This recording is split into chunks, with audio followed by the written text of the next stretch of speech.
a bright and timeless portrait of the Ozark Bathhouse Cultural Center in Hot Springs National Park, Arkansas. The clean white Spanish Colonial Revival facade gleams under a deep blue sky, crowned by the American flag waving above its twin towers. Once a working bathhouse, this beautifully restored landmark now serves as a cultural centerpiece celebrating the heritage of the nation's oldest national park. I photographed this historic building on a calm afternoon, waiting for the sunlight to fall evenly across the structure so every column, tile, and detail could shine. I positioned myself slightly off-center to include the full front elevation and the National Park Service sign for context. The light breeze added motion to the flag, which helped convey the energy of this proud and storied place. This fine art print brings elegance and Americana into any space.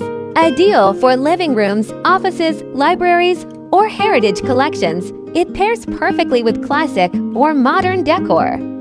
The image honors the craftsmanship and preservation of Bathhouse Row, standing as a tribute to Hot Springs' enduring role in American wellness and architectural history.